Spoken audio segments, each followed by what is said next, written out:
para sa ating lahat. So, di na po natin patatagalin. Tayo po'y tumayo at tayo ay manalangin. Let's pray. Panginoon naming Diyos na makapangyarihan, amang banal at kapagmahal, kami po ay lumalapit sa inyo sa umagang ito. Humihingi ng kapatawaran sa mga kasalanan, pagkakamali, pagkukulang at kalapastanganan namin sa inyo. Patawarin niyo po kami at pagkalooban niyo po kami ng isang pusong malinis na haharap sa inyo ngayon. Give us a clean heart, O God. And nawa ay tunay na may pataas ka namin sa umagang ito. Mabigyan ka namin ng kadakilaan, kapurihan, at kaliwalhatian na nararapat para sa iyo. Salamat po sa lahat ng inyong ginagawa sa amin. Salamat sa inyong biyaya, sa inyong awa at habag, sa inyong pag-ibig, sa lahat ng mga nangyayari sa aming buhay, maging ito man ay kagalakan, kasiyahan, o mga kapigatian at mga sakit. Kami po ay nagpapasalamat sa inyo dahil hindi ka po nagkulang. At ito po ang paraan upang mas lalo po kaming lumapit sa inyo, mas lalong ipagkaloob ang aming mga buhay sa inyo, pagkatiwalaan kayo. At ito ang pinaka-the best na panahon upang ang aming mga buhay ay tunay na makita namin na kami mga tao lamang at nangangailangan kami ng tagapagligtas at nangangailangan kami ng isang Jesucristo. Salamat po at nawa ay pagkalooban niyo kami ng isang pusong bukas at handang tanggapin ang inyong mga pagtutuwid, handang tanggapin ang inyong mga aral na ipagkakaloob sa amin at handang tanggapin ang lahat ng inyong biyaya at maging ang lahat ng consequences, Panginoon, ng aming fallen nature. And may you continue to strengthen us as we walk, as we journey through this world na puno ng kasamaan, puno ng kahirapan, puno ng sakit. Nawa, Panginoon, ay maging karapat-dapat kami pagdating sa hulihan ng aming paglalakbay na ito. Makita at makasalubong ka namin at makasama ka namin sa iyong kaharian. Salamat po at patuloy po namin ipinagkakaloob ang lahat-lahat sa amin, ang aming oras, kalakasan, aming mga puso, isipan at kaluluwa sa umagang ito. Naway gawin niyo kami karapat-dapat sa inyong harapan habang kami po ay aawit, kami ay mananalangin, at kami ay makikinig sa inyong mga salita. At marapati niyo po na ang inyong salita ang siyang tunay na magbibigay sa amin ng transformation. At aking dalangin na tunay na mai-apply namin ang aming mga mapapakinggan na inyong salita ngayong umagang ito. Salamat po sa inyo po ang lahat ng kadakilaan at kaluwalhatian. Ito ang aming dalangin sa tanging pangalan ni Jesus. Amen.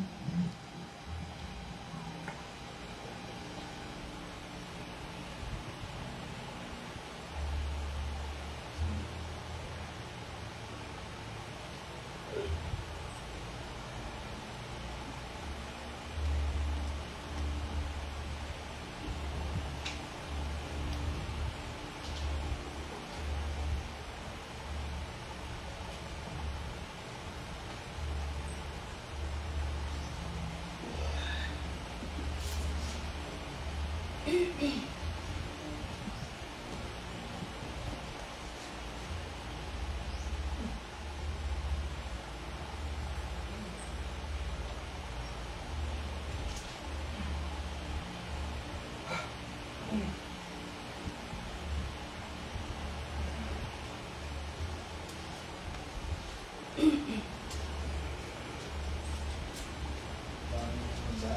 tayo ngayon.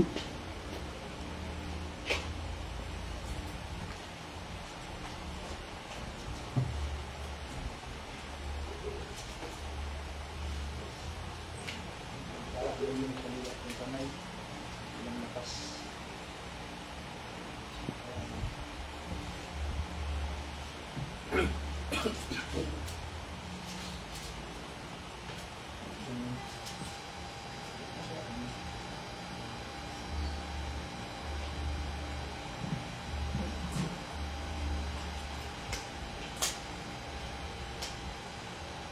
Tayo po'y dumako sa ating reading from the Psalms.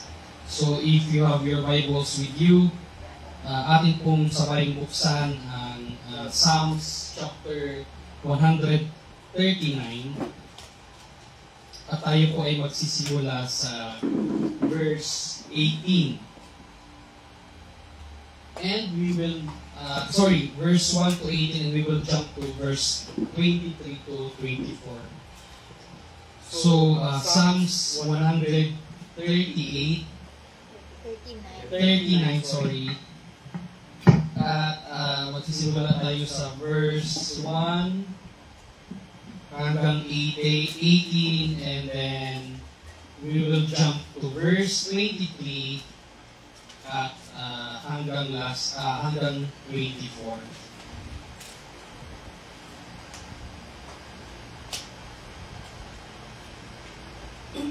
Sige, ating kong basahin.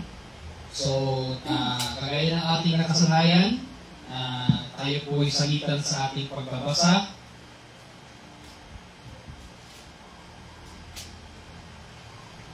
O Yahweh, you have searched me and known me. You know when I sit down, when I rise up. You discern my thoughts far from afar. You scrutinize my path and my lying down, and are intimately acquainted with all my ways. Even before a word is on my tongue, behold, O Lord, you know it altogether. You have enclosed me behind and before, and you have put your hand upon me. Such knowledge is too wonderful for me. It is high, and I cannot attain it. Where can I go from your spirit, or where can I flee from your presence? If I ascend to heaven, you are there. If I make my bed in Sheol, you are there. If I lift up the wings of the dawn, and I dwell in the remotest part of the sea, Even there hand shall lead me, and your right hand shall hold me. if I say, surely the darkness will bruise me, and the light around me will be night. Even the darkness is not to you. The night is bright by day, for darkness is like light indeed. For you formed my inward parts. You wove me in my mother's womb. I praise you, for I am fearfully and wonderfully made. Wonderful are your works, and my soul knows their glory. My frame was not hidden from you when I was made in secret and intricately woven in the depths of the earth. Your eyes saw my form substance. In your womb were written, every one of them. The days that were formed for me, when as yet there was none of them. How precious are your thoughts to me, O God! How vast is the sum of them! If I should count them, they are more than the sun. I awake and I sleep. Let's jump to verse 23 and 24. Search me, O God, and know my heart. Try me and know my anxious thoughts. And let's read together. and see if there be any hurtful way in me, and lead me in the everlasting way. May God bless the reading of His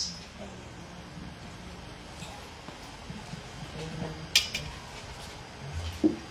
As we sing our song today, may we give our voices and all our hearts, and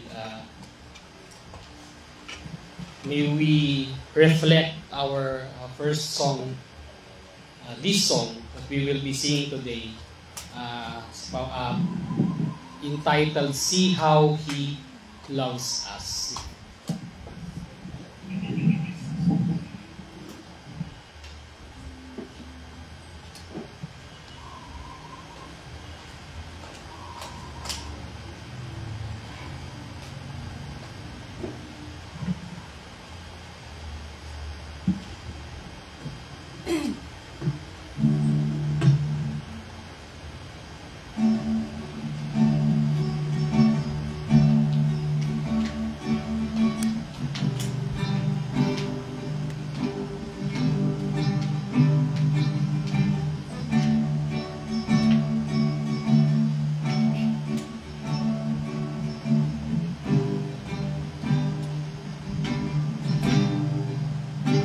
Verse 1. King of heaven, robed in light, sovereign of all, angels adore Him, came and set His crown aside, emptied Himself, leaving His glory. See how He loves us.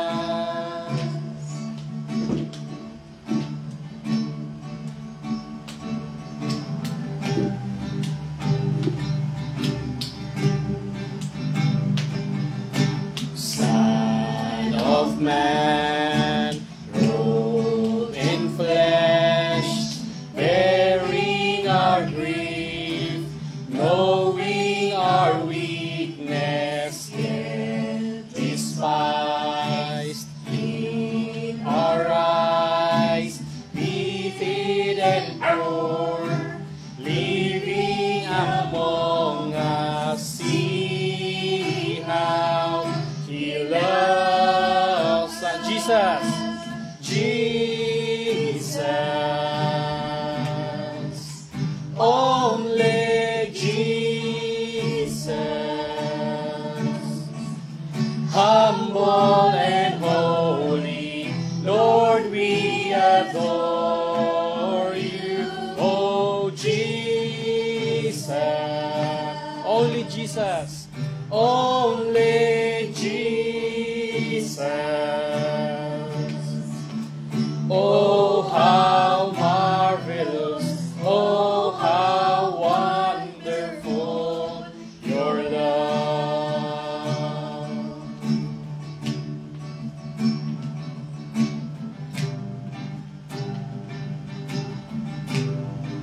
Verse 3. Lamb of God, crucified, suffered alone, dying He saved us, laid within a sinner's grave, ever He lives, risen to raise us. See how He loves us. Jesus, only Jesus, only Jesus, humble and holy, Lord, we adore You. Oh, Jesus, only Jesus. Oh, how marvelous, oh, how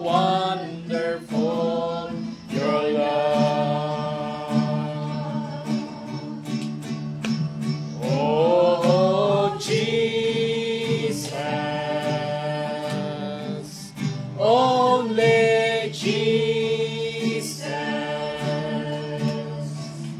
Humble and holy, Lord, we adore you. Oh Jesus, only Jesus. Only Jesus. Oh, how marvelous, oh, how wonderful your love. Oh, how marvelous.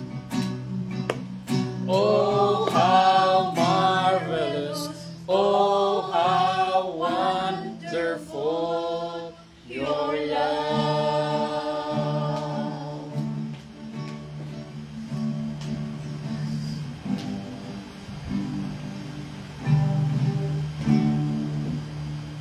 His wonderful love was expressed in His death, in Christ's death on the cross, and this should push us to be more thankful and rejoice. We should rejoice always because we know that His love para sa atin ay napakalaki and wonderful para sa atin. Because tayo ay kanyang mga tinubos, tayo ay kanyang binilang, tinawag na kanyang mga anak. So we sing our second song. Again, let's reflect this song that we will about to sing today as we praise our Lord. That no matter how gaano man ito ka gulo, ang mundo, gaano man ito ka-wicked, gaano man ito kasama, ano man ang mga pinagdadaanan natin, tayo man ay nadadala sa mga pagsubok sa buhay, tayo man ay inaatake ng kaaway or anyone who have been used by the enemy to destroy us, we know that the world is controlled by our Lord, and He is the King of Kings and the Lord of Lords. And walang makakatalo sa kanyang pagiging soberano because He is the God of He is the sovereign God, and He holds everything according to His hands and according to His will. So as we sing this second song, may we see Him as our Lord, who is the Lord of the King of Kings and the Lord of Lords. Let's sing our second song, Ancient of Days.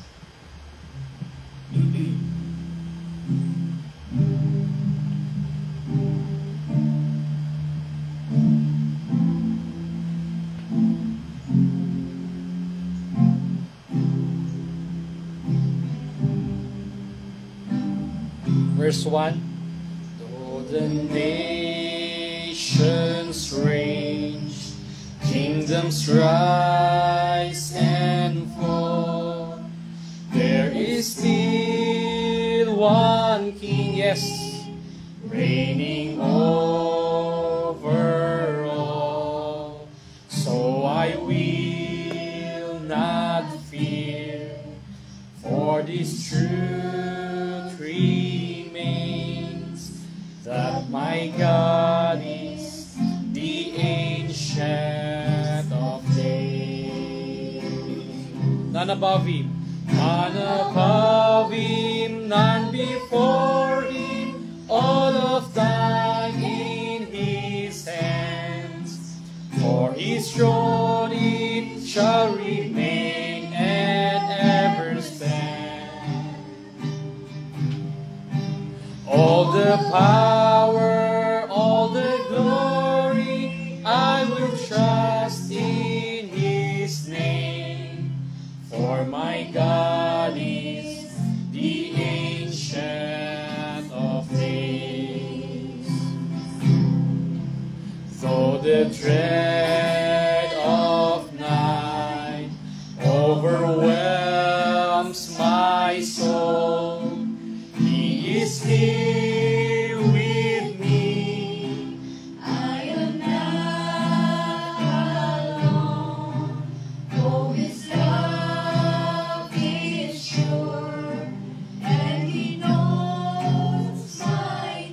my God is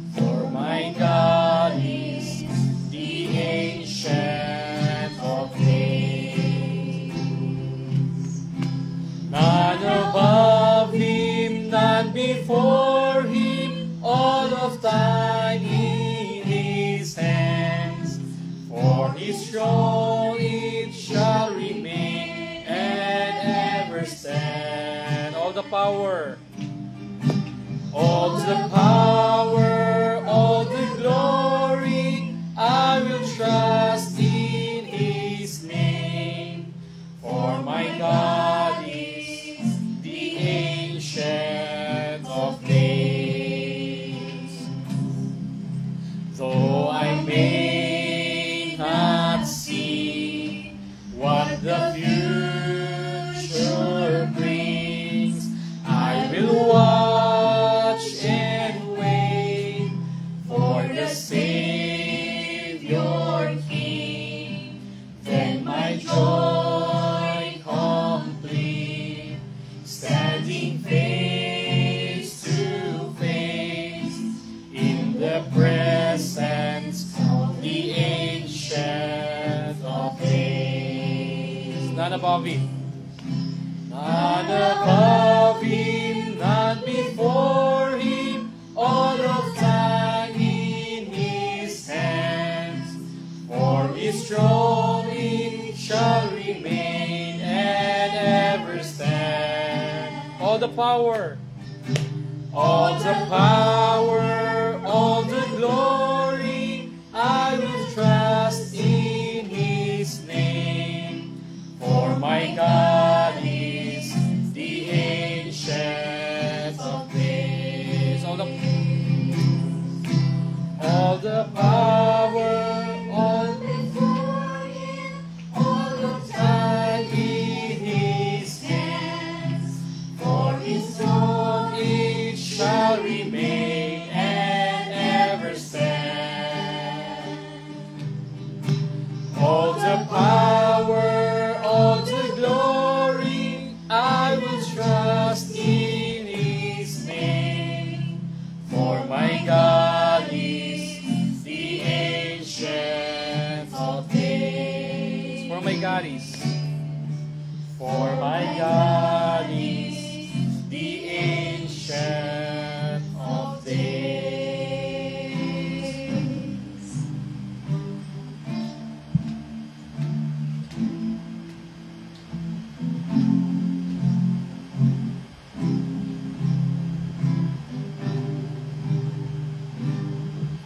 Indeed, He is the Ancient of Days, and He is the one whom we worship today.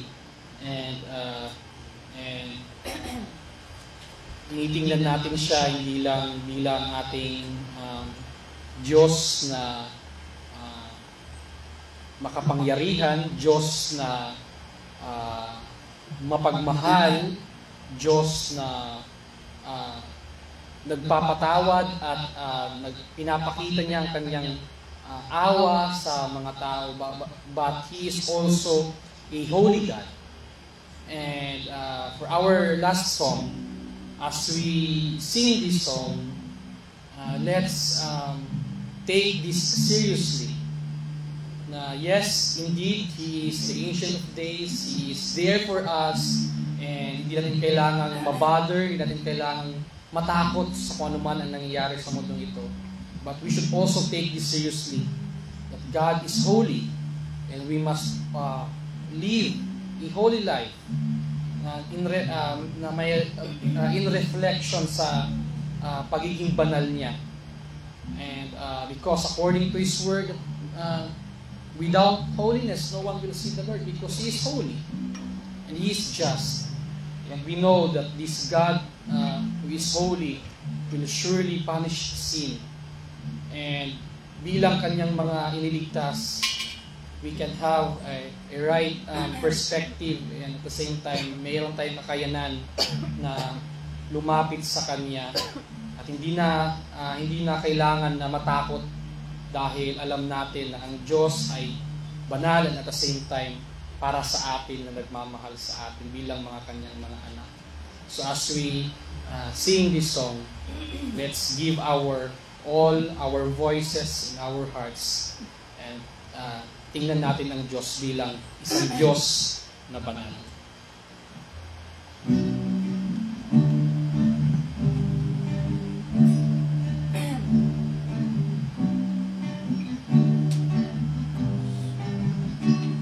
Verse 1. Who else commands all the hosts of heaven? Who else could make every king bow down? Who else can whisper and darkness trembles? Only a holy God.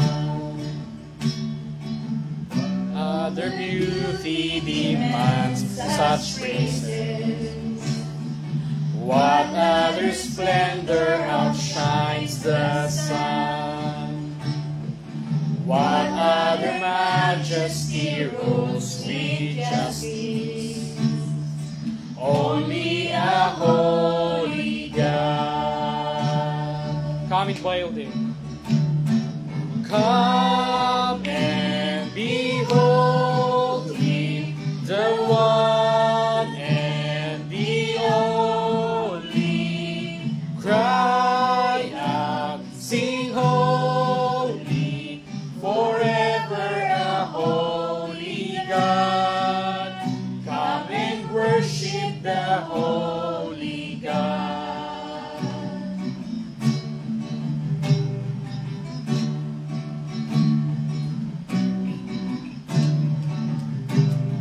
Verse 3. What other glory consumes like fire? What other power can raise the dead? What other name remains undefeated? Yes, only a holy God. Only a holy God. Come and behold Him, the one and the only. Cry out, sing holy, forever a holy God. Come and worship the holy. Come behold Him. Come and behold Him, the one and the only. Cry out, sing holy, forever a holy God. Come and worship the holy God.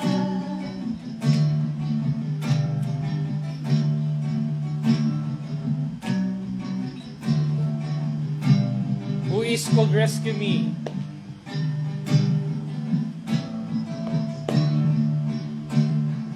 Who else could rescue me from my failing? Who else would offer His only Son? Who else invites me to call Him Father? Yes, you are. Only a holy God. Only my holy God. Only my holy God. Come and behold Him, the one and the only.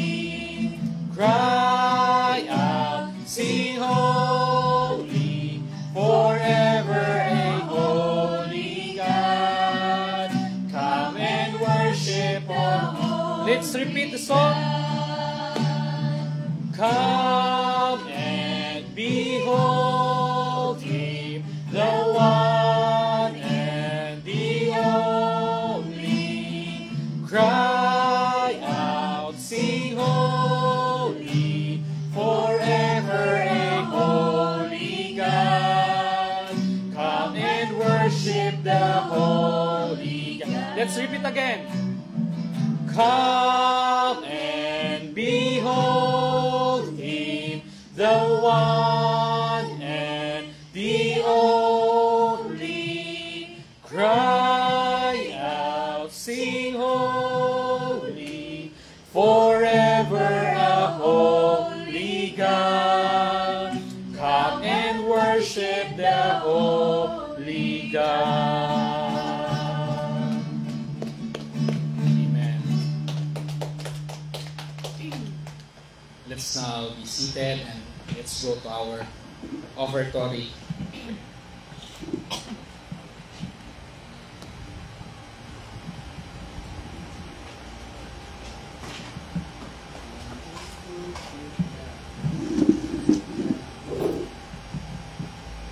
Sa po ulit kagalakan na tayo ay handog sa ating Panginoon at mapakita natin ang ating pagmamahal para sa Kanyang kaharian, na tunay na meron tayong dahilan at meron tayong concern para po sa pagpapalaganap ng Ebanghelyo ni Jesus. And we praise the Lord na kahapon ay ating na ipalaganap ang Ebanghelyo sa mga tao, nakapag-abot din ng mga tracts, no? And so, kung ano ang dahilan kung bakit tayo ay nagbibigay, isa po yun. Isa po yung way para tayo ay makapaghayo, umayo, at ipahayag ang salita ng Diyos. At even po dito sa ating iglesia, nang sa gayon ay mas lalo pang maipahayag ang kanyang salita. So, ito po ang mga kadahilanan na kaya tayo ay nagbibigay dahil gusto natin ipakita na meron tayong concern for our brothers and sisters and sa mga taong wala pa kay Kristo. Gusto natin maiabot sila ng salita ng Diyos. And sa tulong din ng ating manghandog ay nagagamit din ito ng mga kanyang mga servants upang sila ay makapaghayo, sila ay makapag-aral at maidala ang salita ng Diyos sa mga tao. And kabilang din dito ay isa rin itong pagpapakita na ating concern sa ating mga kapwa mananampalataya sa lahat po ng mga nangailangan, na kung meron tayong maibigay, no, na tulong kung meron man po nangailangan ng tulong. So, kung naalala nyo noon, no, mayroong mga na-hospital ay nakaka-extend kahit papaano. Kung mayroong namamatay na mga kamag-anak, kahit papaano ay may extend ang ating iglesia. Yun mo idalin sa ating mga handog. No? Tatandaan natin, hindi po ito inubulsan ng ating pastor, hindi po ito inubulsan ng mga ito pa ay ginagamit para po manipahayag, ipalawak para sa salita ng Diyos at magamit for the sake of helping our brothers and sisters. So that's the reason why we give. And lagi na po natin nababasa at napapaalalahanan tayo sa sinabi ng Apostol Pablo na this is not inhuman. Hindi dapat ito maging burden sa atin. Hindi dapat natin itong tingnan bilang isang pressure na tayo pressure na dyan na naman nagbibigay na naman tayo. Ito ay isang expression of love. This is a proof of our love to our Lord, to our church, and to the rest of our brothers and sisters. And so, as we give, nawa ay lagi natin isipin na, Lord, kaya po ako nagbibigay, gusto ko po, Panginoon, na mag-glorify kayo. Yun yung ultimate reason natin. Lord, gusto ko na maligayahan kayo sa lahat po ng aking ginagawa. Of course, hindi lang yun sa pagbibigay, but even sa lahat po ng ating ginagawa, tayo man ay nakikinig ng salita ng Diyos, tayo man ay may ginagawang ibang bagay, sabi ng salita ng Diyos, ibigay natin ito para sa kaluwalhatian ng Diyos. We give our offerings, akin itong bigay ng buong buo, walang grudging sa ating hearts, but panagpos tayo ay magbigay bilang isang cheerful giver. But before that, let's go, tayo po'y manalangin. para po sa ating pagbibigay, sa ating mga handog. Panginoon, sa amin pong pagbibigay ngayon, nawa po Panginoon ay una, hinihiling po namin na linisin niyo kami again, kagaya po ng prayer kanina, patawarin niyo po kami sa aming mga pagkakasala, sa aming mga hindi pagsunod sa inyo, sa mga bagay, Panginoon, na kami ay nagkamali.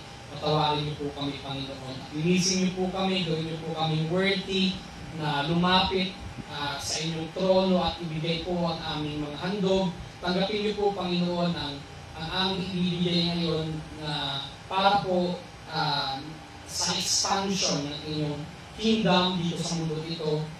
May palawak ang Ebanghelyo ninyo ni Jesus, may palawak ang inyong salita, magamit din po kayo as a means na makatulong po sa mga kapwa mananampalataya, ng mga nangangailangan, Panginoon, ng tulong. And so Lord, salamat na tinuturuan niyo kami na matutong magbigay, matutong magkaroon ng sacrificial giving, sacrificial love, to prove our love to you and to our church and to your kingdom.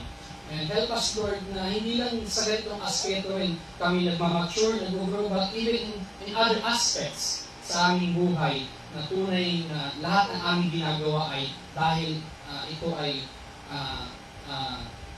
nanggagaling sa aming pag-ibig sa inyo at sa inyong Ebanghelyo at sa mga hiniran niyo, sa mga kapangyarihan. So Lord, nalapin niyo po ito, naway kami mag-glorify at maging malaki kayo sa aming mga buhay, sa aming mga puso, at tingnan namin sa lahat ng aming ginagawa namin ito para mag-glorify kayo, para mapuri ka namin, at maikas ka namin sa aming mga puso. Tanggapin niyo po ang aming buhay, tanggapin niyo po ang lahat ng aming ginagawa, at patuloy niyo pong gamitin ang aming mga buhay para sa inyong kaluwalhatian at para sa inyong kaharian. Kapang samot dalangin sa pangalan po ni Jesus. Amen.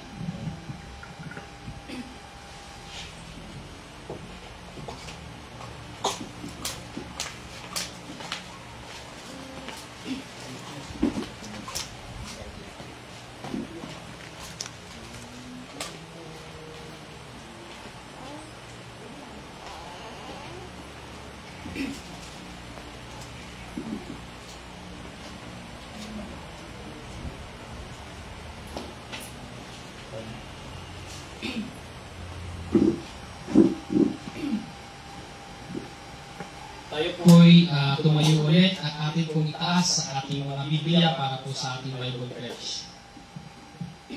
Let's recite together. Ito po ang aking Biblia. Naniniwala po ako na ito ay salita ng Diyos, walang labis, walang kulang. Mamahalin ko at susundin ko ang mga ipinagbutos dito. Sisikapin ko mamuhay sa katotohanan nito at hindi gagawin ang mga ipinagbabawal dito. Para sa aking tunay na kagalakan sa tulong ng banal na Espiritu tungo sa paglalahad ng Ebanghelyo ni Kristo Jesus upang maluwalhati ang ating Diyos. Amen. Tayo po'y manatiling nakatayo at buksan po natin ang ating mga Biblia ulit at basahin po natin ang scripture reading sa book of 1 Peter, sa sulat po ni Apostle Peter.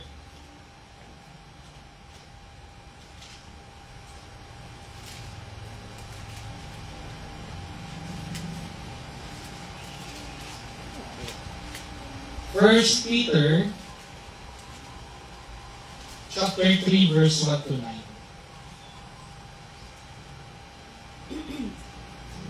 First Peter chapter 3, at tayo po'y magsisimula sa verse 1 hanggang verse 9. Andyan na po kayo, sundan niyo lamang po ako silently, nabasahin to.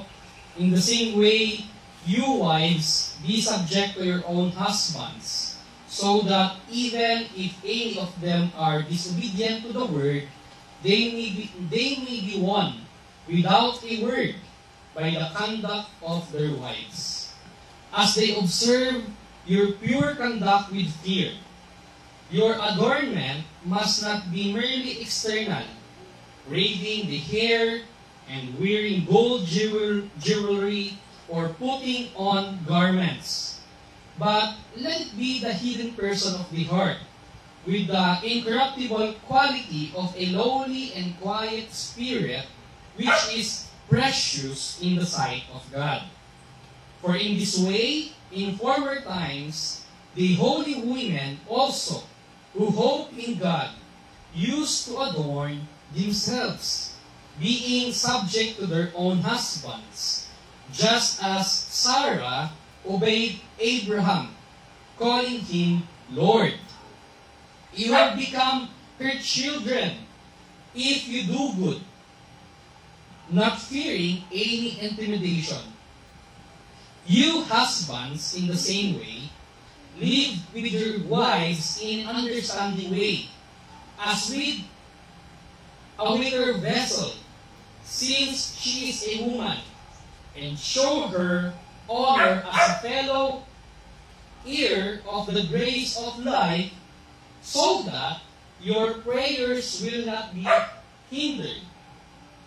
Now, to sum up, all of you be like-minded, sympathetic, brotherly, tender-hearted, and humble in spirit, not returning evil for evil or reviling for reviling, but giving a blessing instead. For you were called for the very purpose that you might inherit a blessing. Panginoon, salamat po ulit sa isang paalala galing po sa inyong salita na kami ay inyong inutusan bilang mga husbands and wives sa aming mga spouses na magkaroon ng complementary, magkaroon ng maipakita namin, Lord, yung image ni Christ even sa kalagitnaan ng aming marriage.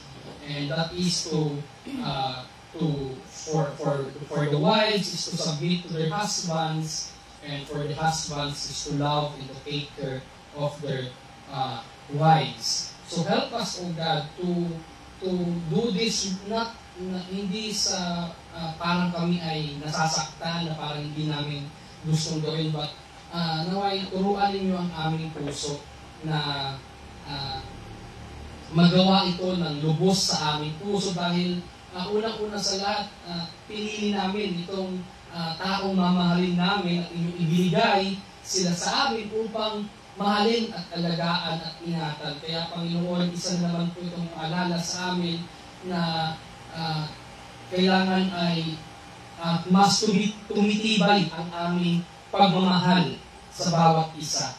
At makita yung si Kristo sa kalagitnaan ng aming marriage, sa aming marriage lives. So, Panginoon, tulungan ninyo kami, kayo nawa ang maging image, kayo nawa ang maging model, kayo nawa ang maging malaki, kahit po sa aming mga mag-asawa, sa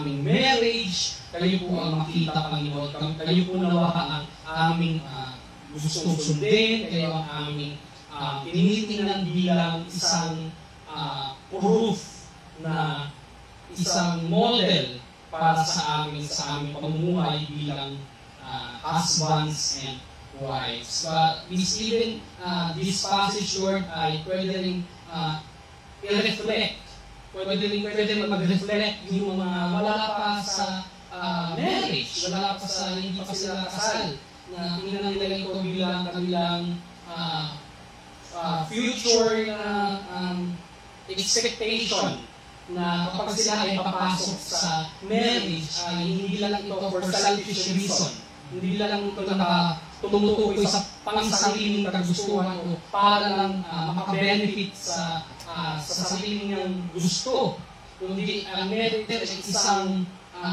isang pagpapakita ng sacrifice, pagpapakita ng self-denial.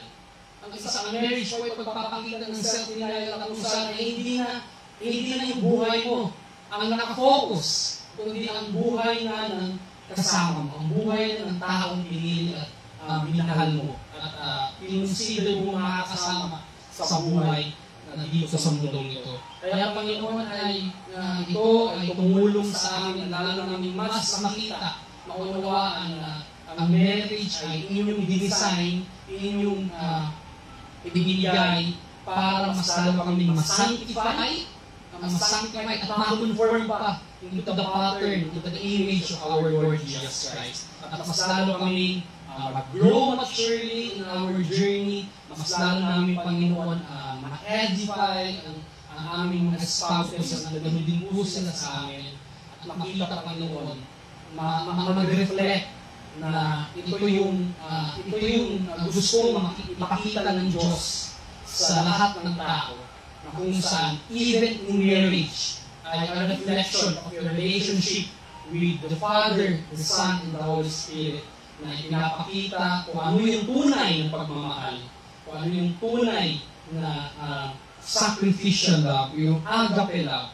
And so Lord, yung unconditional love na i-express sa gitna ng pag-aasawa at sa gitna ng marriage patungkol sa husbands and wives. So Lord, ngayon ay isa din pagpapasalamat sa inyo na kami ay binigyan nyo rin ng mga mothers, binigyan nyo kami, Panginoon, ng mga ina na kung saan kami ay iniluwal at pinalaki at tinuruan, ipinalaki ng may takot sa inyo. Salamat po, Panginoon, na binigyan nyo kami ng mga magulang na kung saan ay nagpalaki sa amin at nagturo at nag-nurture sa amin. At kami ay nagpapasalamat and we also celebrating your goodness, O God, your faithfulness, dahil hindi nyo kami pinabayaan, binigyan nyo kami ng mga magulang na andyan para sa amin, tumutulong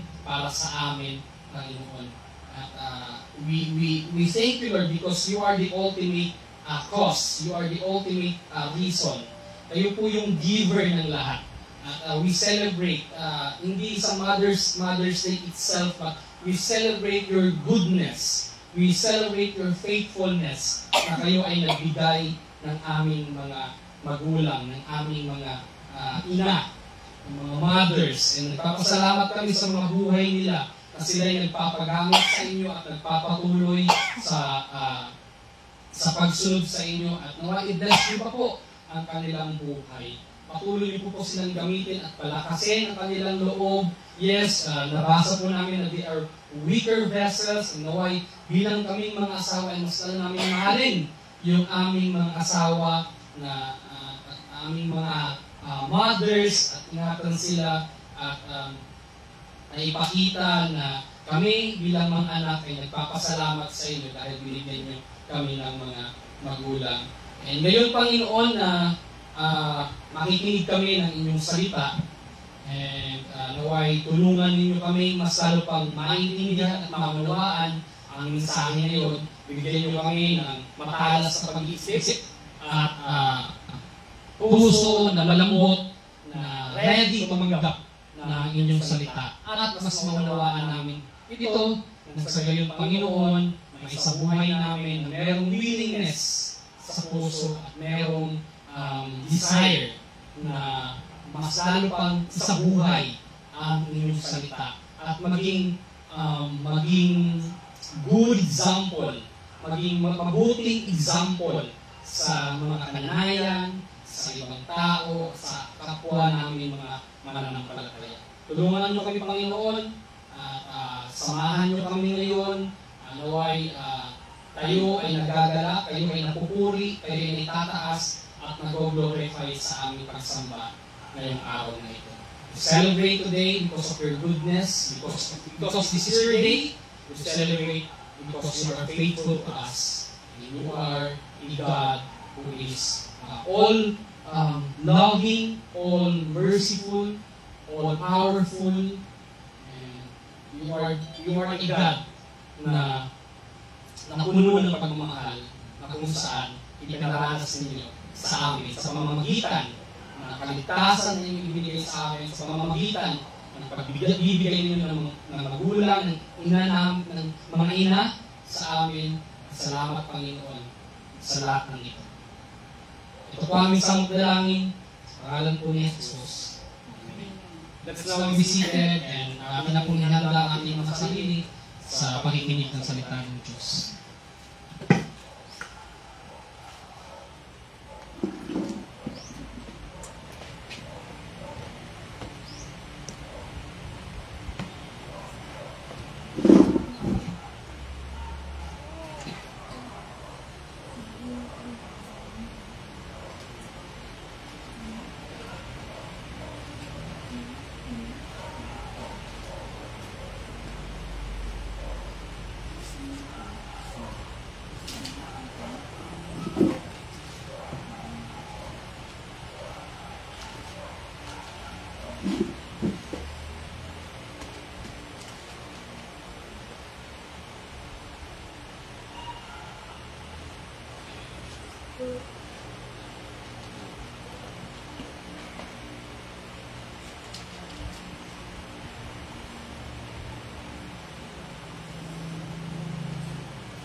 Good morning po muli sa ating lahat.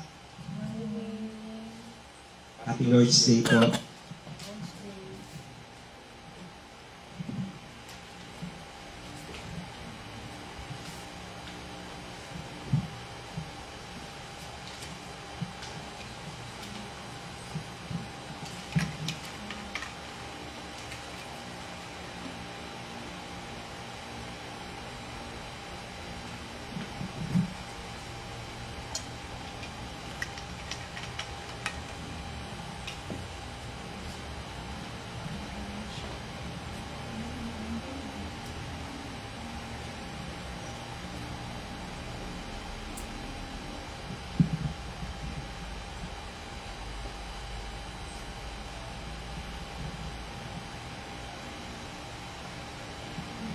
Ang atin pong pamagat ng ating mensahe na pagsasalusaluhan ngayon ay The Virtuous Woman.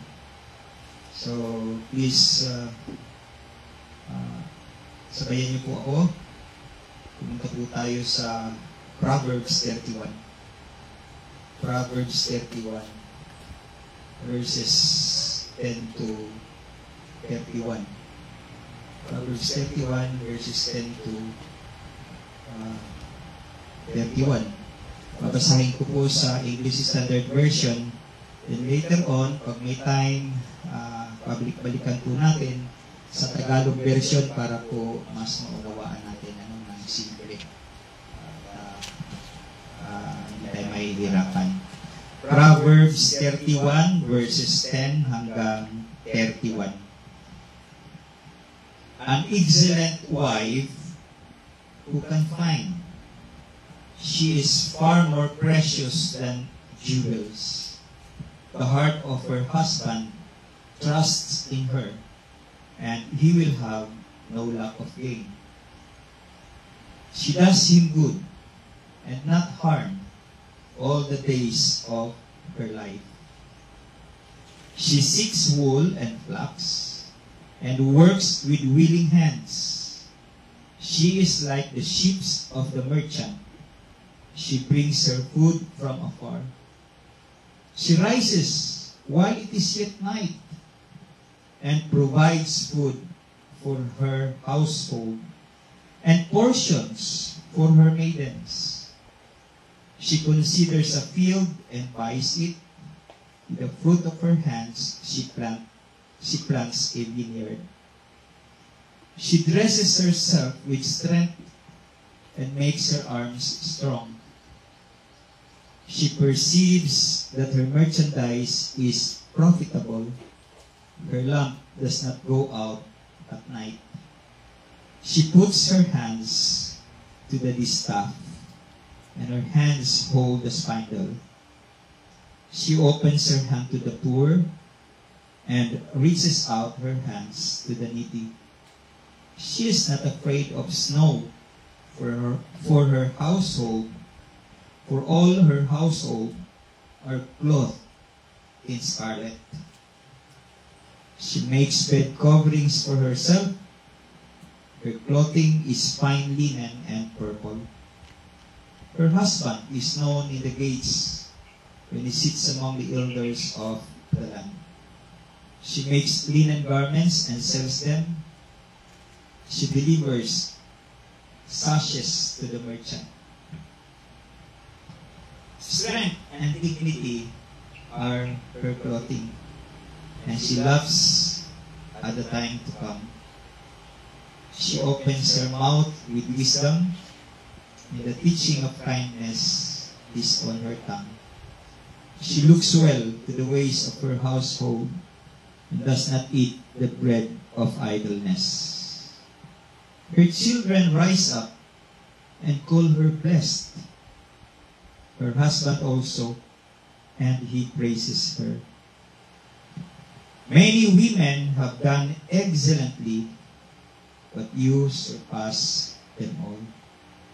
Charm is deceitful, and beauty is vain. But a woman who fears the Lord is to be praised. Give her of the fruit of her hands, and let her works praise her in the gates.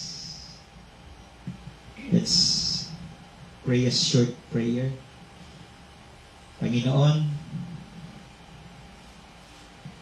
ano man po ang hindi namin alam, nawa ay ituro nyo sa amin. Ano man ang mga kakulangan namin, nawa ay punan po ninyo. At gawin niyo po kami karapat-dapat sa inyong harapan ngayon, sa pangalan ng inyong anak at aming Panginoong tagapagligtas na si Kristo Jesus. Amen. Happy Mother's Day. Thank you. Walang sumagot na lalaki.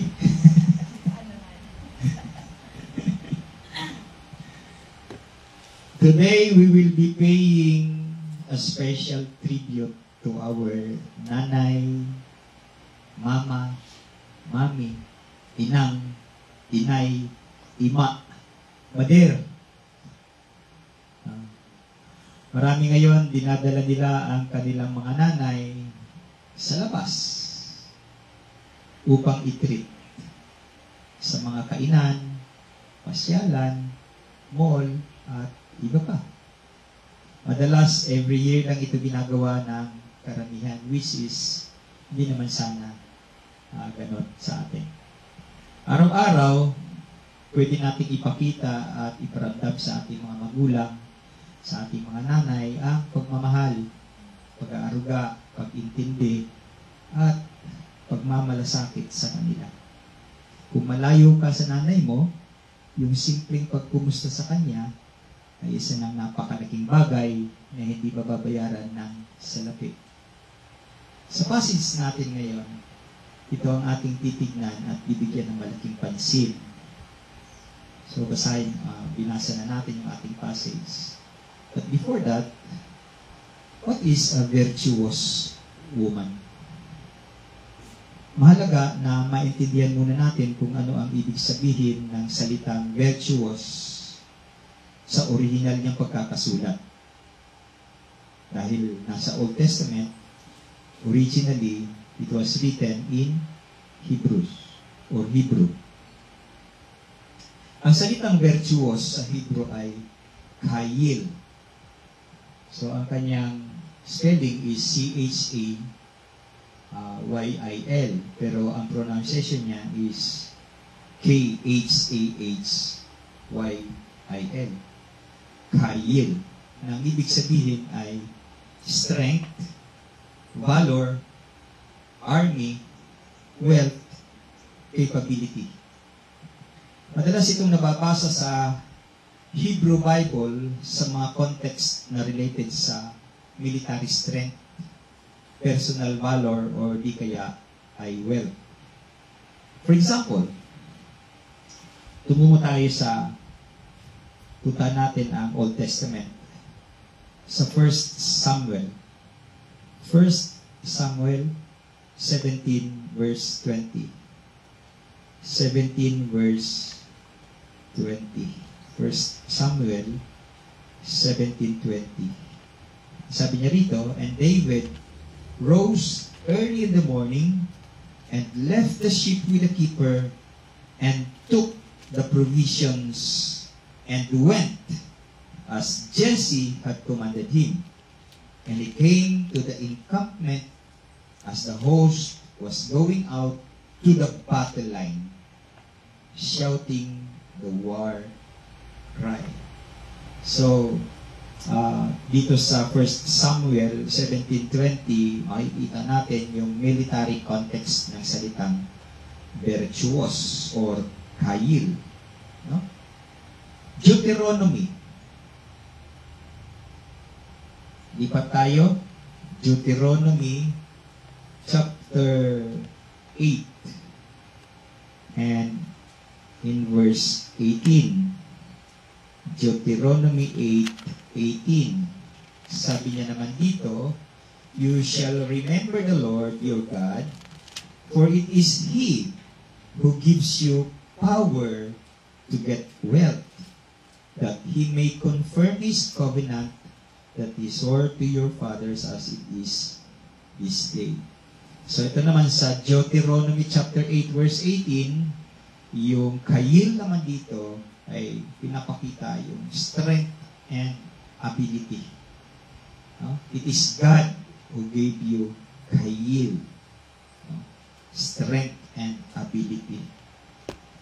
Genesis 34. Natin yung Genesis 34 verse 29. 34:29. Sabi niya rito, all their wealth, all their little ones and their wives, all that was in the houses, they captured and plundered. So dito naman po makikita natin wealth and possessions taken as plunder. So pinapakita yung salitang kail dito bilang wealth and possessions. At dito sa ating passage sa Proverbs 31, makikita natin ang pagkakagamit sa salitang virtuous or yung kail sa Hebrew as the woman's strength and moral excellence. So, dito naman sa Proverbs 31, makikita natin yung virtuous, ibig sabihin niya rito is yung strength and moral excellence. And kahit nasa ating ngayon tayo, sa ating pag-aaral sa passage na ito ngayon, pwede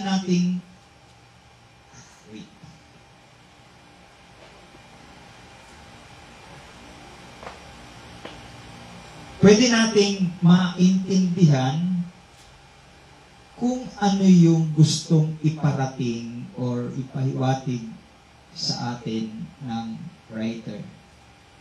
Pasensya na po kayo sa ayos ko ha. Masakit yung aking lumbar spondylitis. Yun yung nagbibigay sa akin ng ng kahinaan. So maiintindihan naman natin yung gustong iparating ng writer ng Proverbs na ito. And by the way, itong Proverbs 31 ay isang sulat ng isang nanay sa kanyang anak na si Lemuel or si Haring Solomon.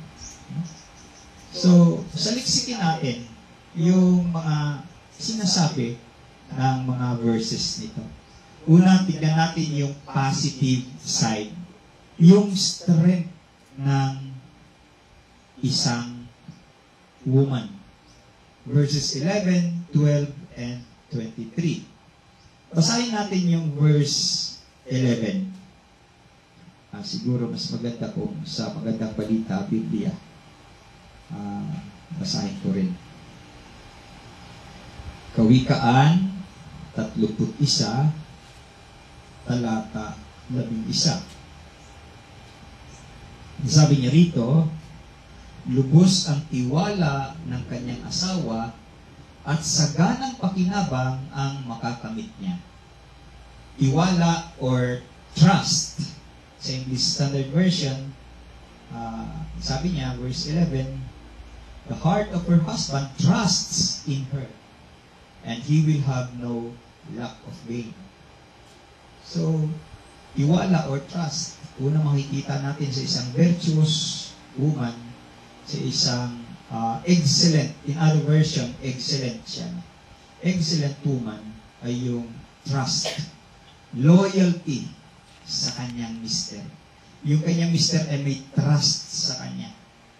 So, ibig sabihin, loyal siya sa kanyang mister. So, hindi katulad ngayon, may mga mister na hindi nagtitiwala sa kanilang mga misis, lalo na kapag kanilang misis ay aalis, and then nakita ng lalaki o ng husband na, grabe magpahumot ni ako ang misis. So, merong naglalaro sa kanyang isipan. But here, ang virtuous woman ay mapagkakatiwalaan, trustworthy. At dahil sa kanyang trustworthiness, naging loyal sa kanyang mister. Verse 12. Ano sinasabi ng verse 12? Sabi ng verse 12 sa Magandang Balita, Biblia, pinaglilingkuran niya ang asawa habang sila'y nabubuhay. Take note, habang sila'y nabubuhay. Pawang kabutihan ang ginagawa at hindi kasamaan. Sa English Standard Version, she does him good and not harm all the days of her life. So, ano pong makikita natin dito? Merong malalim na commitment and submission and dedication sa kanyang mister ay isang virtuous wife or virtuous woman. Mapagmahal siya. No? Kita natin, mapagmahal ang isang virtuous woman. And then in verse 23, sabi niya sa verse 23, sa Magandang Balita, Biblia, ang kanyang asawa'y kilala sa lipunan at nahahanay sa mga pangunahing mamamayan. Her husband is known in the gates when he sits among the elders of the land. Alam niyo po yung, sa panahon nila noon, sa city, may mga gates kasi yan, and then saan nag-umpukan ang mga kalalakihan doon sa gate. Kung meron sila mga pinag-uusapang importante, nandun sila sa gate ng kanilang city. And dito, ang isang husband ng virtuous woman ay kilalang-kilala sa gates ng city noon. City nila noon. Ang kanyang asawa ay kilala. Siguro sa atin ngayon, masasabi natin na kilala na sa lipunan at nagiging pangunahing mamamayan. Sa komunidad, kilala ang mister ng isang virtuous woman. So, ang kanyang mister ay nagiging kilala at tanyag dahil sa kanyang misis. So, ang laki ng influence ng misis sa kanyang mister. So, at dahil dito, yung commitment,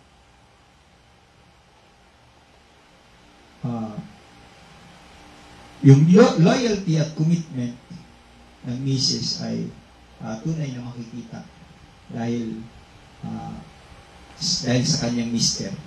Or, dahil sa nagiging kilala yung kanyang mister. Kapag sinabing ganito, parang tinatanong, sino ba si Juan?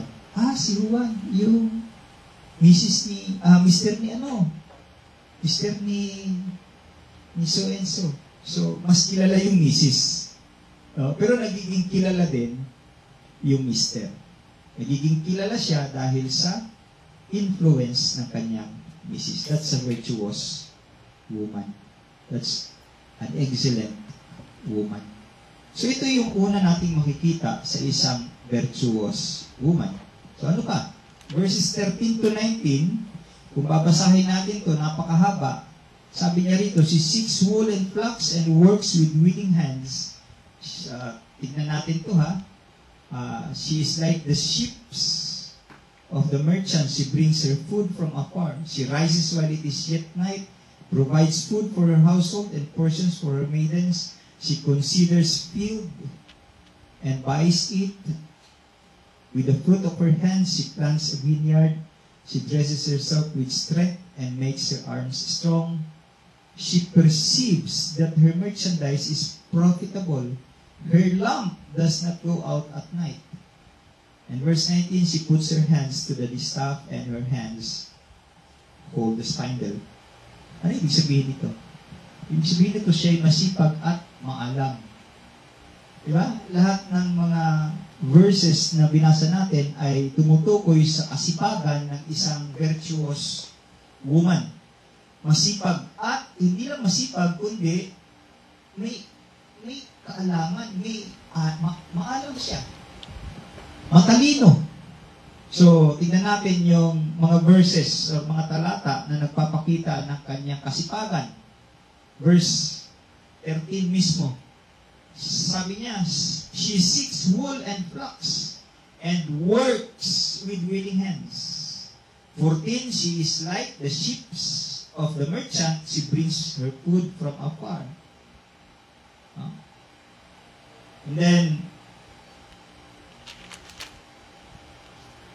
she puts her hands to the distaff and her hands hold the spindle. Yung kanya namang kaalaman dito, yung kanyang katalinuhan o yung kanyang discernment, makikita natin dito sa mga talata na nagsasabing sa verse 16, sabi niya, she considers a field and buys it. With the fruit of her hands, she plants a vineyard. Alam niyo po yung isang virtuous woman, hindi lang siya nasa bahay, kundi bumibili din siya ng mga lupa para gawin niyang kanyang taniman niya, maging vineyard. No? So, nagiging siya, isa siyang masipag at maalam. Ano pa yung kaalaman dito? Sabi niya rito, she perceives, verse 18, she perceives that her merchandise is profitable. And here, sabi niya rito, karugtong, her lamp does not go out at night. This is a picture of a discerning woman. Kagaya ng 5 virgins doon sa parable of the 10 virgins na merong wise doon, 5 wise and 5 fools. Ano yung ginawa bakit naging wise yung 5? Kasi hindi sila basta-basta pumunta sa isang lugar na kulang yung kanilang oil ng kanilang lamp. Alam nila, baka magtagal, maubusan sila ng oil, wala silang ilaw. Kaya very wise sila, nagdala sila ng extra. Itong virtuous woman ay isang wise and discerning woman din. Dahil dito sabi niya, her lamp does not go out at night. Hindi siya mapalungan. No? Hindi mapalong ang iyahang suga. And kung titingnan natin, dito parang sumasakto yung ating kasabihan na ang nanay ay ang ilaw ng tahanan. At dahil siya ilaw ng tahanan, yung ilaw na yan ay hindi namamatay. Patuloy siyang nagbibigay ng liwanag sa kanyang mga nasasakupan, sa kanyang mga anak, at pati sa kanyang mister. But that is the virtuous woman. And kung titignan natin, yung verse 15, nagulat ako dito. Sa verse 15, basahin natin. She rises while it is yet night and provides food for her household. That's okay sana. Okay lang yan. No? She rises while it is dulog pa, madilim pa, umabangon na at nagpiprepare ng makakain ng kanyang pamilya. Okay na ako doon. Ang ganda nun. Pero ano mas okay? Ito yung kasunod. Yung karugtong. Anong sabi niya sa karugtong? Sabi niya, and provides food for her household and portions for her maidens. Hindi lang siya hindi lang ba siya ng concern, hindi lang siya concern sa household niya, but he is also much concerned sa kanyang, lahat ng kanyang nasasakupan. Pati yung kanyang mga tauhan. Maalala ko noon, nung high school pa ako, yung kapatid ng nanay ko, pinakapanganay nila, dahil sila yung may kakayanan noon, bahay nila sa Tupi, meron silang 32 hectares ng pinyahan. So, every summer, nandun kami para magtanim, maglinis, kung ano lang may tutulungan. Aside from us, mga pamangkin nila, meron din silang mga tauhan. Marami silang tauhan. May mga tauhan silang Blaan, tauhan silang Ilonggo, Bisaya, Ilocano. So, halo-halo, marami silang tauhan. At hindi ko makakalimutan yan na yung tiyahin ko mismo ang nagluluto, madaling araw pa lang, nagluluto na siya ng pagkain namin lahat. Sabay-sabay kaming kumakain ng kanilang mga tauhan. So ano po ang nangyayari kapag ganito yung isang ginang ng tahanan? Ano yung magandang na idudulot nito? So, kung titignan natin, nagiging mas productive yung mga kasama niya sa pamamahay. Dahil, nasisave nila yung oras. Imbis na yung mga tauhan, magsasaing pa, magpiprepare, magsasaing, kakain, bago pupunta ng kanilang mga kanya-kanyang assignments, hindi na. Kumbaga naka-ready na yung pagkain. So, ang gagawin na lang ng mga nasasakupan itong isang virtuous woman na to, maligo, mag-prepare, hindi pagkakain, pupunta na sa trabaho. Mas magiging productive sila. Mas mahaba yung oras ng kanilang pagtatrabaho. But of course, malaki na siguro yung kaibahan ng panahon ngayon kaysa panahon noon. Yung mga tao kasi noon, tapat sila.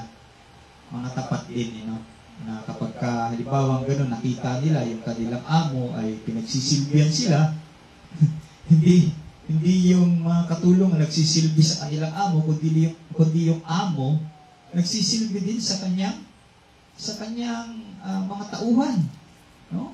So, ginagantihan naman ito ng mga tauhan ng magandang resulta ng kanilang trabaho.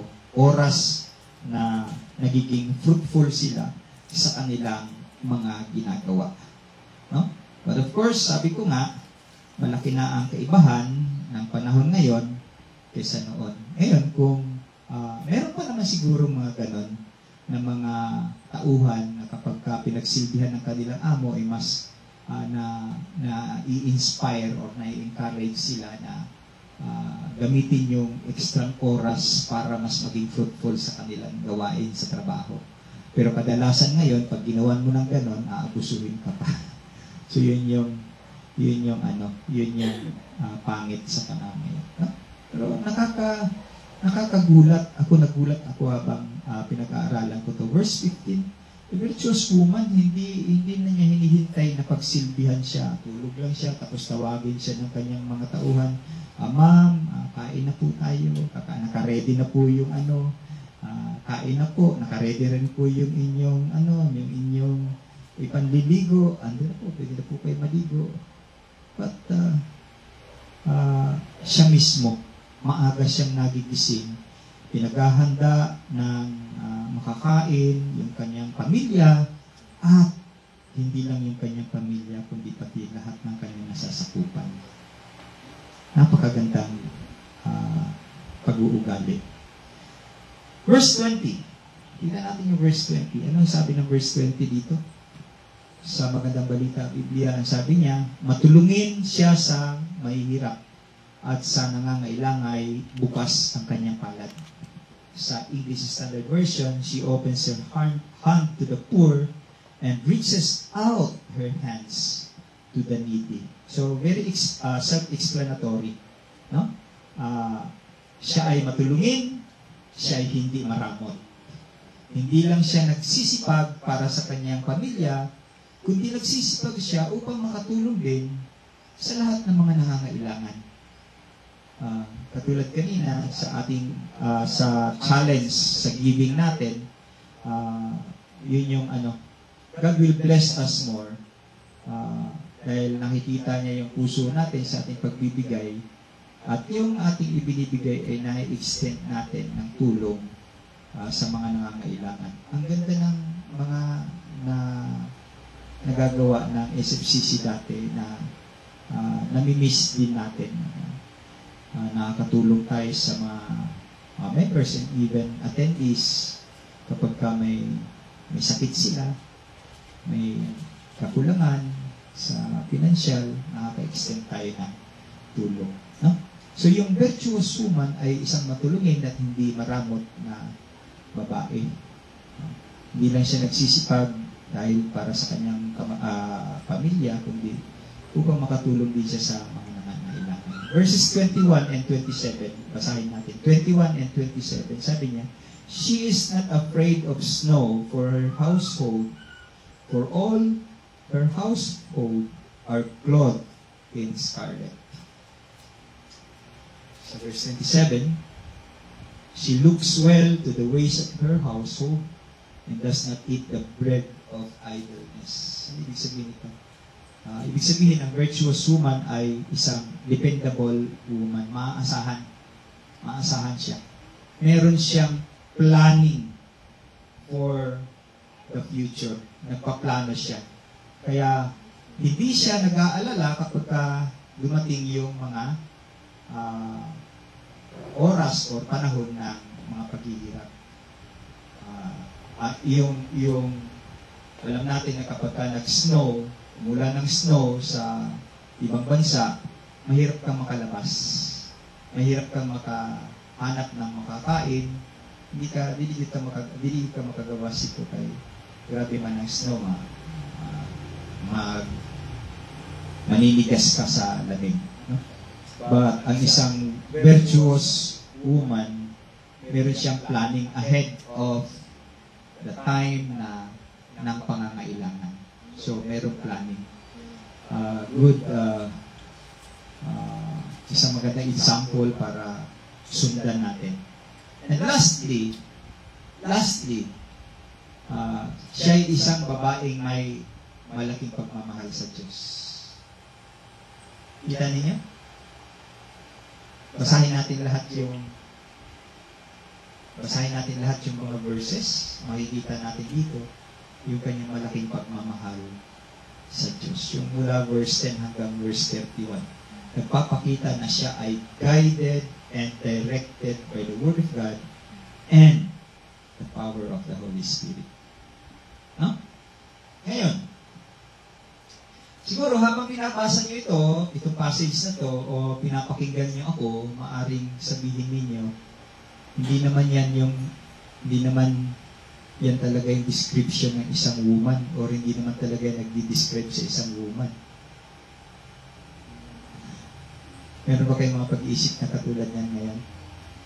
Ako nung una kong tinignan ito, paulit-ulit, binabalik-balikan ko ng basa, sabi ko, is this really the description of a woman? Parang hindi eh. Alam niyo kung ano ang dinidescribe dito? From verse 10 to verse 31, isang superwoman. No? Superwoman to. Kung masusundan mo to lahat, masusunod mo to lahat na ito, isa kang superwoman. But, totoo din. Totoo lang na isang virtuous woman ay isang superwoman na namumuhay in a supernatural way. Bakit? Because She has a supernatural God. Kaya nga last natin binanggit kanina, sabi natin, yung isang virtuous woman ay isang babaeng may malaking paggalang, takot, pagsunod, respeto sa Diyos. She's a godly woman. At dahil ang mga nanay ay very important sa family at sa society, kailangan din natin makita ano naman yung nagbibigay sa kanila ng kahinaan. So, kanina nakita na yung pagiging superwoman nila. Nakita niyo na ba kung superwoman kayo? Ha? Sa unang part ng ano natin. Nandun ba kayo? Oo naman. Ngayon, para maging balance, very important din talaga na malaman natin ano yung nagbibigay ng kahinaan sa kanila. Ano yung nagbibigay ng kahinaan sa isang virtuous woman. Upang mas lalo pa natin sila ma-appreciate. Hindi lamang every Mother's Day, kundi every day of the year. We will appreciate these mothers and these wives. Una sa lahat, kailangan natin tignan na ang motherhood, tignan natin yung motherhood with high respect. Mataas na paggalang yung motherhood. Kung mga tatay ngayon dito, ay yung mga tatay, kung hindi natin titignan yung motherhood, hindi natin i-consider as with high respect yung motherhood, sige, tanungin ko kayo, kaya niyo bang magbuntis? So, hindi natin kayang magbuntis. At mas lalong hindi natin kayang manganak. No? Oh. So, let us look and consider motherhood with a high respect. Bakit? Kasi hindi lang sila creatures na walang halaga. Hindi lang sila creatures na walang halaga. Maraming ano ngayon, may mga bansa ngayon na walang silbi ang nanay o mga woman sa kanila. Meron nga akong isang article na binasa sa Voice of the Martyr na yung lugar na pinuntahan nung mga missionaries na yon. Ano pala yun? Meron pa silang culture na kapag ikaw ay bisita, ipapahiram ng isang lalaki, ng isang husband, yung kanyang wife para pagsilbihan ka. At hanggang saan yung pagsisilbi? Hanggang doon sa bed. So meron pa silang culture na gano'n. And then, maganda lang dahil nakapag-share sila ng gospel doon, although hindi nila tinanggap yung offer, free ka naman kung tanggapin mo or hindi yung offer nila. But para sa kanila, yun ay pagpapakita ng hospitality. Papahiram yung asawa. Isipin niyo yun. No? So, hindi lang sila creatures na walang halaga. And even though ang ating scripture reading kanina sa 1 Peter chapter 3 verses 1 to 9 ay nagsasabing sila yung mga babae na ang mga babae ay mga weaker vessels na parang nagkukontradict sa passage natin ngayon. Na parang nagkukontradict kasi weaker vessels tapos ngayon sa passage natin, they're strong. They're excellent. They're virtuous. So parang contradicting siya. But of course, ang Word of God is hindi nagkukontradict. Isang patunay dyan na sinasabi ng MacArthur Study Bible referring to verse 7 doon sa scripture reading natin. 1 Peter chapter 3 verse 7. Ito yung sinasabi ng MacArthur Study Bible. No? Sabi niya, submission is the responsibility of a Christian husband as well. So meron din submission pala yung Christian husband sa kanyang Christian wife. No? So, though not submitting to his wife as a leader, a believing husband must submit to the loving duty of being sensitive to the needs, fears, and feelings of his wife. In other words, a Christian husband needs to subordinate his needs to hers, whether she is a Christian or not.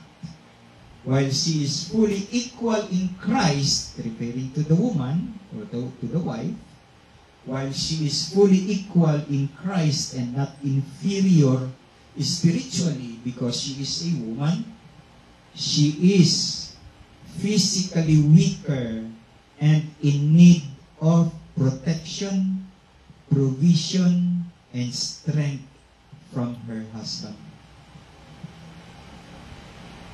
Hindi inferior ang mga babae sa mga lalaki. Hindi inferior ang wife sa kanyang husband. But yung sinasabing weaker vessel dito is, ang ibig sabihin dito, ang mga asawa na babae. Kasi sa Bisaya kasi kapag sinabi mong asawa, babae yan. Ang lalaki is bana. Kaya kailangan kong i-emphasize asawang babae, asawang lalaki. No? Sa Tagalog kasi asawa lang, no? Yung lalaki, babae, asawa lang. So, yung asawang babae is spiritually hindi naman siya inferior.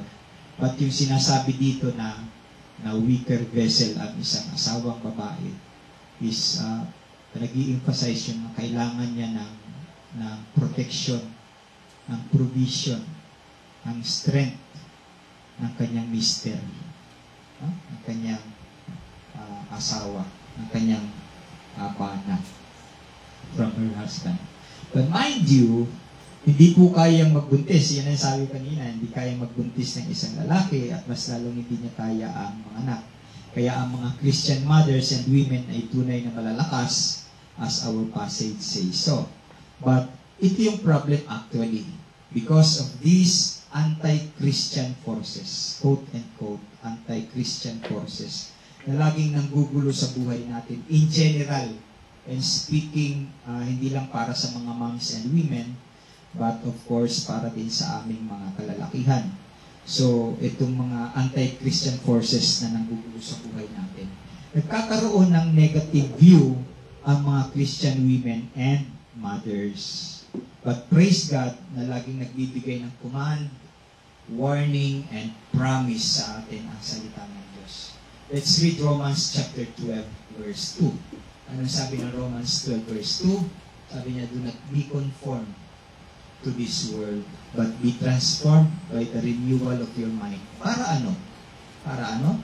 So that by testing, you may discern what is the will of God, what is good and acceptable and perfect. Hindi dapat tayo nadadala ng mga enticements sa atin ng mundo. At gusto ko lang maging malinaw dito, hindi naman sa bawal ito sa atin, o di kaya ay hindi kayang gawin. Ano gusto kong tukuyin? Yung pagiging working mother or working wife. Marami kasi mga Christian mothers ngayon, pinagsasabay yung work sa loob ng bahay at work sa labas ng bahay. I hope hindi naman kayo naguguluhan sa akin. Naintindihan niyo yung gusto kong iparating. Work sa labas is yung secular job or kahit na anong job. To work sa loob ng bahay is yung ating responsibility bilang nanay na sa ating pamamahay. No? So, marami. Hindi tayo against doon at hindi ko rin sinasabi na hindi kayang gawin yun ng isang mom. No? Hindi natin ipinagbabawal. At hindi rin naman natin sinasabi na hindi kayang gawin ito ng babae ng sabay. So, hindi natin sinasabi yun. Maraming Christian mothers and wives ang nakakagawa nito. And I believe, isa lang itong larawan ng kanilang angking kalakasan na kaloob ng Diyos sa kanila. No? This all by the grace of God na ipinagkaloob sa kanila. But of course, mayroong mga nakasalalay na mga bagay na pwedeng maisakripisyo. Yun yung concern dito. Ibig kong ditong sabihin, sana piliin natin ang mas importante at kung ano yung priority natin. Another example, no, kanina binasa natin Romans 12 verse 2. Ngayon punta tayo sa 2 Timothy chapter 3. 2 Timothy chapter 3. Chapter 3 verses 1 to 5.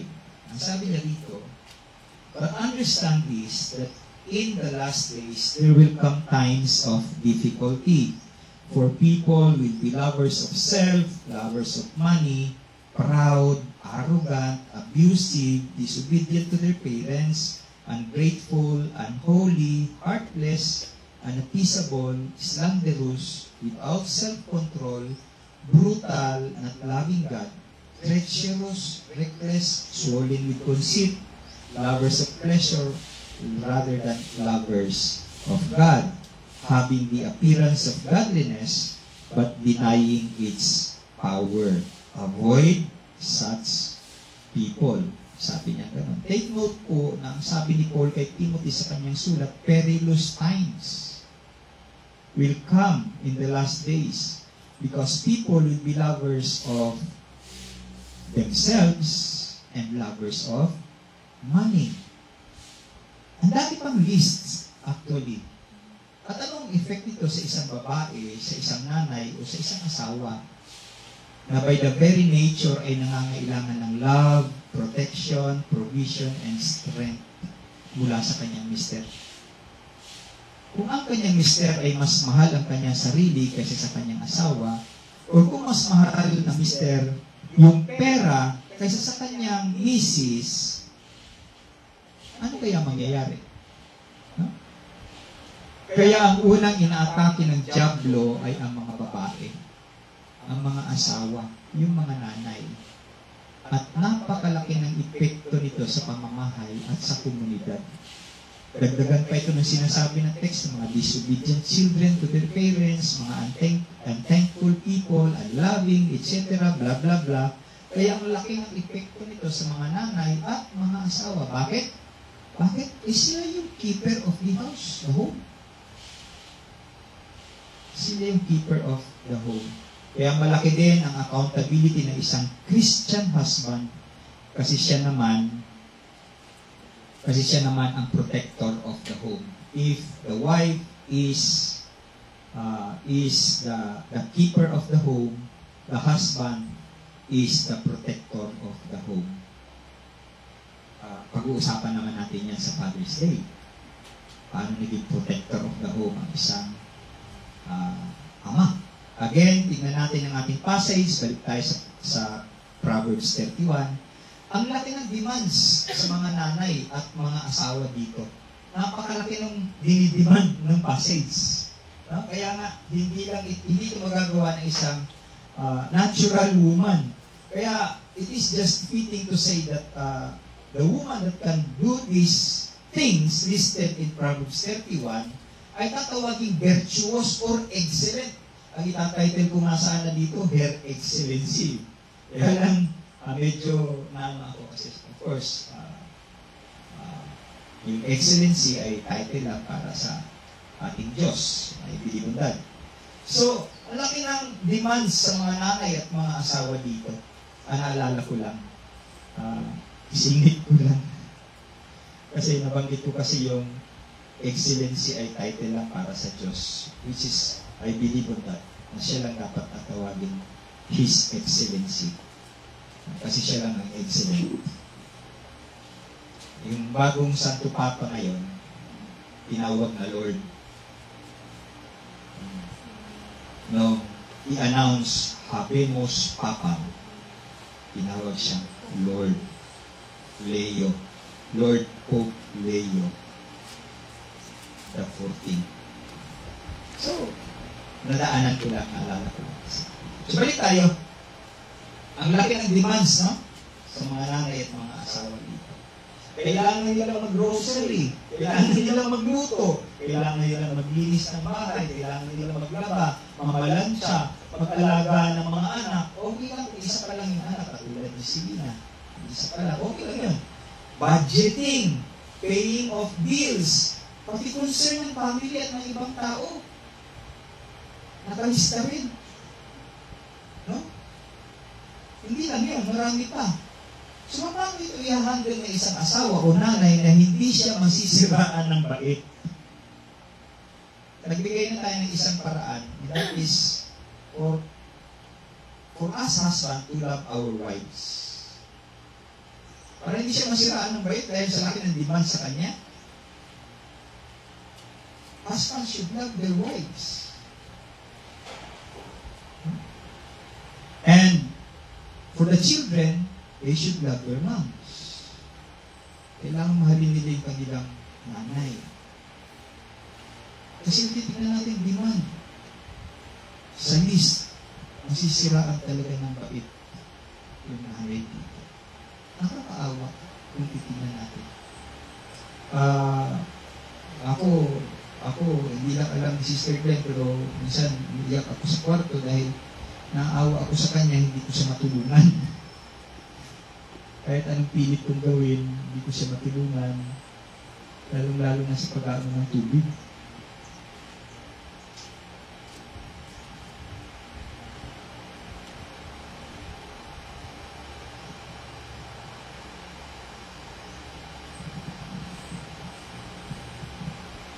Kaya minsan sasabihin ko sa amin, mamatay na lang ako. Para wala ka ng ano. Parang napaka-childish na. But then, balik tayo sa ating passage. Marami lang tayong magagawa. At least the burden ng isang asawa o nanay sa isang pamamahay. Marami tayong magagawa. Mga husband. Para sa ating mga asawa. Tumulong tayo. Kung kaya naman natin, if we are physically able, okay? Tulungan natin ang ating mga asawa. Maglinis tayo ng bahay, maghugas ng pinggan, magluto, maggrocery, etc. Huh? Kahit napapastor, tumulong ka. Kaya ginagawa ko ito, nauna na ako. Pinagsasabihan na ako ng mensahe ng Diyos. Kahit kapapastor, tulungan mo yung asawa mo. No? Kahit na hindi madalas, kahit na paminsan-minsan, nakita mo kung kaya mong tumayo, katulad nito, pwede ka naman maghugas ng pinggan, hindi hugasan mo na yung pinggan. Kung meron ka nakitang kalat dyan, huwag mo nang hintayin yung misis mo para siya pa magligpit ng kalat. So, kahit ka pa may posisyon, kailangan mong tulungan ang iyong asawa. Sa mga asawa at nanay naman, ito rin yung masasabi ng salita ng Diyos. You should check out your priority also. Paano ko na isama ito? Kasi, tignan natin yung kwento. Isang kwento sa Luke chapter 10 verse. Luke. Samahan niyo ako sa Lucas. Luke chapter 10. Start tayo sa last part. 39. Verse 39. So alam niyo na kung ano to. Yung kwento ni Martha and Mary. So basahin ko, sabi dito sa English Standard Version, now as they went on their way, Jesus entered a village. And a woman named Martha welcomed him into her house. And she had a sister called Mary, who sat at the Lord's feet and listened to his teaching. Verse 40, but Martha was distracted with much serving. And she went up to him and said, Lord, do you not care that my sister has left me to serve alone? Tell her then to help me. But the Lord answered her, Martha, Martha, you are anxious and troubled about many things. But one thing is necessary. Mary has chosen the good portion, which will not be taken away from her. Ano ang priority ninyo ng mga asawa at mga nanay? What is your priority? So you should check out also for your priority. Isa itong example sa ating lahat, not just for moms and wives, kung ano yung pinaprioritize natin sa buhay natin. Si Mary, mas pinili niyang maupo sa paanan ng Panginoong Hesus upang makinig sa pagtuturo ng Panginoon. Mas malapit upang matuto siya. Samantalang si Martha, pinili yung busy world. Yung busy world. At nag-complain pa nga siya sa Panginoon, di ba? Sa pagpinili natin yung busy world, ang tendency, magkukomplain talaga tayo later on. That's for sure. Marami ng resentments, magsiself-pity ka na, at marami pang iba na susunod dyan. Tandaan natin ito, bawat nanay at tatay, kailangan natin ang Panginoong Hesus. Hindi lang nanay, pati tayo mga tatay, kailangan natin ang Panginoong Hesus. Dahil ang Panginoong Hesus mismo ang nagsabi, without me, you can do nothing. Diba? Sabi niya. So, konti na lang. Verses 30 to 31. Ano sabi niya 30 to 31? Sabi niya, charm is deceitful and beauty is vain, but a woman who fears the Lord is to be praised. Give her of the fruit of her hands, let her works praise her in the gates. Alam po natin na marami na ngayong mga moms and wives ang very concerned sa kanilang looks. Punta naman tayo ngayon sa looks ng mga moms and wives and women. At ang babae na mas nagbibigay ng value sa kanyang looks ay, alam natin, puno na ng ritoke. Yung babae na nagbibigay ng mas malaking concern sa kanyang physical appearance, alam natin may mga ritoke dyan. Hindi yan siya yung natural. Hanggang sa kariritoke, nagbuka na siyang horror. Nagbuka na siyang horror. Joke lang. So, aminin man nila or hindi, gaano man nila pigilan ang sitwasyon at pilit na pabatain ang kanilang mga hitsura, mamamatay at mamamatay pa rin ang tao. Mamamatay at mamamatay pa rin ang tao. Tingnan mo si Michael Jackson. Lahat ginawa na sa kanyang katawan. Andyan na lahat yung mga klase ng espesyalistang doktor sa kanyang pamamahay para kung anytime na meron mangyari, maagapan ka agad siya dahil ang kanyang sabi, aabot siya ng 120 years old. Pero 40 years old pa lang, patay na. Sino ba may hawak ng buhay? Huh? So, aminin man ang mga tao ito, gaano man nila pigilan, aminin man nila o hindi, gaano man nila pigilan ang sitwasyon, it is certain, mayroong pamatayan ang tao. Mamamatay at mamamatay ang tao. But the woman who fears the Lord, she shall be praised. The woman who fears the Lord doesn't have to blow her own horn. Alam niyo yun? Yung babae or yung mom or yung asawa na isang virtuous woman, hindi niya kailangang patulugin yung kanyang sariling horn or yung kanyang trompeta para lang mapakinggan, mapansin siya, makita siya, malaman na nandyan siya. Hindi na kailangan yun.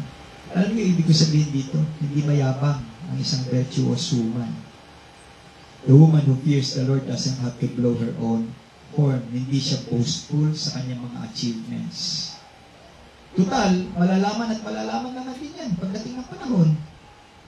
At ang kanyang mga mabubuting gawa, ang mismong magpipraise sa kanya. Ito yung sinasabi sa verse 31. Diba? Let her works praise her in the gates. No? Kaya ang kanyang mga anak, ito yung una. Paano malalaman? At paano siya mapipraise? First and foremost, yung kanyang anak at yung kanyang asawa. Sabi rito, her children rise up and call her blessed. And her husband too will praise her. Kaya sa lahat ng moms and wives na nandito ngayon, God does not call you to be perfect. Hindi kayo tinawag ng Diyos para maging perfecto. Ano tawag niya sa inyo? His calling for you is to walk in His perfection. To walk in His perfection. Not by might, nor by power, but by the Spirit of the Lord. Huh? If you love God's Word, you will be living by His Word. Wala naman itong connection, pero naalala ko lang sa isa sa mga Q&A ni na R.C. Sproul kasama si Alistair Begg. Tinanong ni R.C. si Alistair, how would you explain what being reformed mean? Wala itong connection in any other way sa ating but naalala ko lang. The simplicity of the answer. So, the question again is, how would you explain what being reformed mean? Sagot ni Alistair, paano maging reformed? Sabi ni R.C. Sabi ni Alistair, you start by reading your Bible. So, pinapakan siya ng tao. So, start by reading your Bible. And then you will become biblical. Then you are reformed. So, gano'n lang kasimple. So, kaya nga sabi ni R.C. Sproul, this man, sabi ni R.C. Sabi niya, this man likes simplicity. Simple things. So, gano'n kasimple yung pagiging, just be biblical. Lastly, let us fix our eyes on Jesus. Let us lay aside every weight of sin that easily entangles us. And let us look unto the author and finisher of our faith. Again, sa mga nanay na nandito, ilan na kayo, puro kayo nanay, again, Happy Mother's Day sa inyo. Happy Mother's Day. Nawa ang pagpapala ng Diyos ay sumayin niyo. Let us pray. Father, thank you for your message regarding our moms, our wives, virtuous women, Lord God. We pray for them, Lord. Huwag niyo po silang pababayaan, Panginoon. The demand is very high for them to do the works. At kung hindi po sila mabibigyan ng suporta ng kanilang mister at mga anak, maaaring sila po ay mawala sa kanilang sariling bait. And so Lord, teach us also husbands and children to love our wives, our moms, to care for them, support them, strengthen them, help them, O God. Tulungan niyo po kami ng mga tatay, mga mister, mga anak, magawa, magampanan din namin ang aming pagiging Christian husband, Christian children, para sa aming mga asawa, para sa aming mga nanay. May continue to bless our moms here in Solapili Christian Church. Nawa ay mamunga pa po sila, Panginoon. Nawa ay bigyan pa po sila ng kalakasan, more strength. Not just physical, emotional, but most of all, sa spiritual aspect ng kanilang buhay. They may learn to choose you prioritize you rather than the busy world. Nawa ay maging katulad sila ni Mary na pinili ang pinakamainam para sa kanyang spiritual life. Unlike Martha na pinili ang napakabising mundong ito. Yung Panginoon, dagdagan niyo pa po ang kanilang patience. Dagdagan niyo pa ang kanilang pagmamahal. Dagdagan niyo pa ang lahat-lahat ng kulang sa kanila, Panginoon. Ganun din sa amin ng mga tatay. Tulungan niyo rin kami, dagdagan din ang mga kakulangan namin. Minsan, hindi po namin, o madalas, hindi po namin ipapakita ang aming pagmamahal sa aming mga asawa. They were just taken for granted, oh God. May you forgive us, Lord.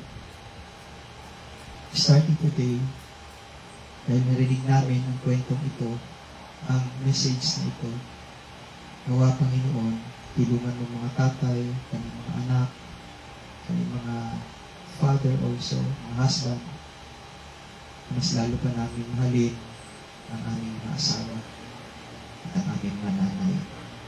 We continue to bless us, O God, as we continue our fellowship hanggang sa